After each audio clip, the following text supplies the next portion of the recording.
On paper, this might be the scariest team the United States has ever sent to a World Cup. The biggest stars in the history of American soccer. A world-class coach.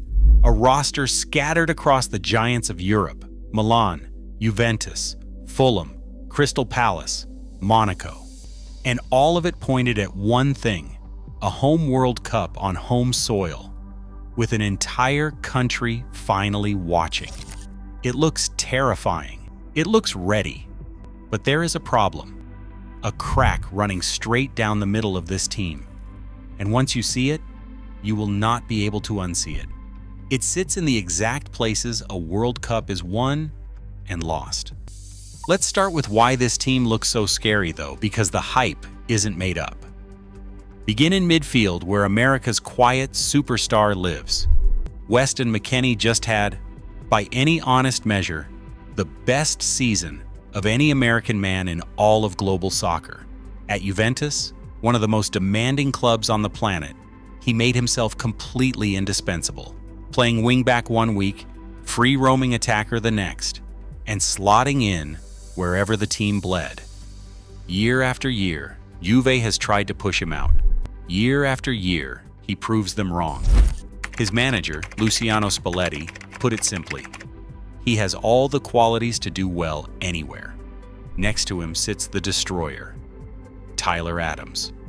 In Qatar 4 years ago, Adams captained the second youngest team at the tournament and was arguably the best American on the field. And the numbers back up what your eyes tell you. He is one of the single most active midfielders in all of Europe's top 5 leagues when it comes to front foot defending. He hunts the ball. He marks dangerous players out of the game. When Adams plays, the US is a harder team. Then there's the firepower. Folarin Balogun was US soccer's blue-chip recruit of this entire cycle. He is a Brooklyn-born striker who grew up in England and chose America, raising the team's ceiling the day he committed. He arrives having scored 11 goals in his last 14 games for Monaco. His captain, Tim Ream, says his movement helps us massively. Behind him, the depth scares people too. Ricardo Pepi has 16 goals in 26 matches in the Dutch league. Alejandro Zendejas has 31 goals and 25 assists over 4 seasons for Club America. Malik Tillman made a $41 million move to Bayer Leverkusen. Brendan Aronson is now a genuine Premier League starter.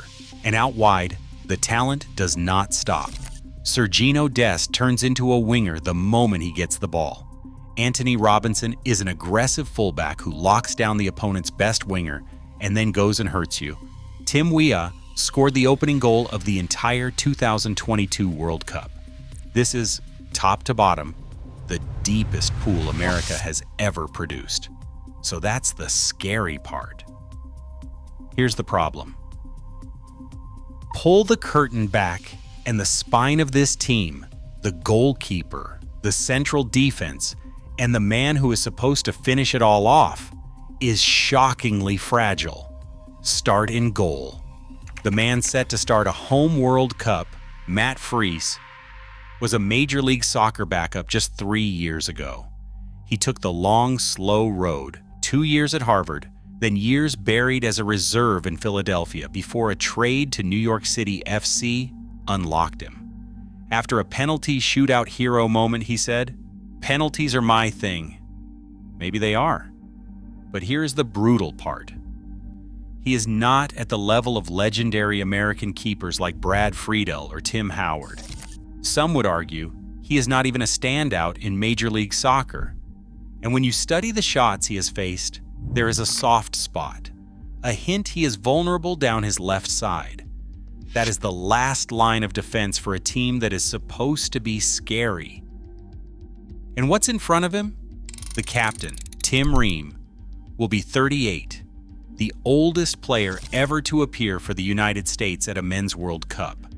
He is a beautiful passer, but he is battling injuries and, in the analysts' words, struggling to keep up with youthful forwards.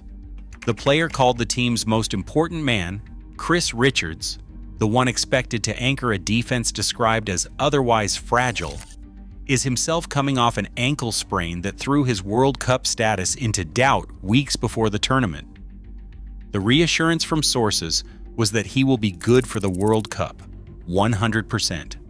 But you do not need that reassurance unless there was a reason to worry. And to understand why this matters so much, you have to understand the weight pressing down on this team. For 8 straight years, hope in America has circled this exact tournament. It started with disaster. In 2017, the U.S. failed to even qualify for a World Cup for the first time since 1986, a humiliation in Trinidad. Out of that wreckage, the country rebuilt its hope around a group of young players many called a golden generation. That group went to Qatar in 2022 as the second youngest team there, escaped its group, and lost in the knockout round. The promise was always that the next 4 years would define their legacy. Executives have spent years calling 2026 rocket fuel for the sport in America. This isn't just a tournament, it's the moment the dream is supposed to ignite. Which is why some of the cracks aren't tactical. They're about trust. Take Gio Reyna, once thought to be a bigger future star than even Pulisic. Injuries, controversy, and fitness issues derailed all of it, and he's barely played at his club. Pochettino promised a merit-based process where reputation would never outrank form. And yet Reyna is on the plane, with the coach himself calling him a special situation, an open exception to his own rule. When the manager has to explain why his own promise doesn't apply to one player, that tells you how thin the margins are. But here's the part that turns a fragile team into a genuinely worrying one. The entire plan, the way you survive a shaky keeper and an aging backline, is to outscore the problem, to let the firepower paper over the cracks.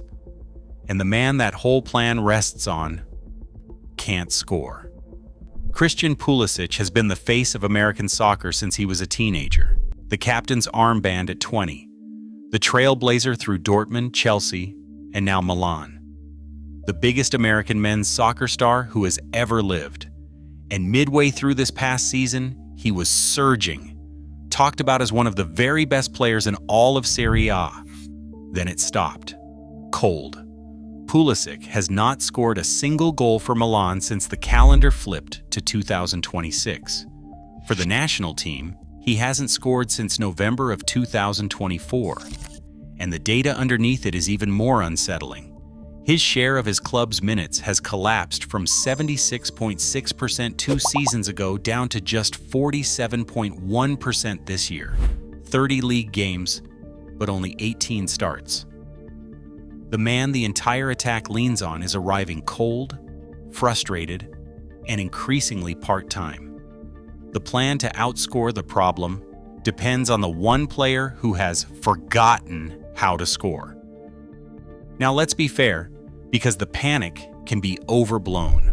Pochettino is world-class precisely because of his flexibility.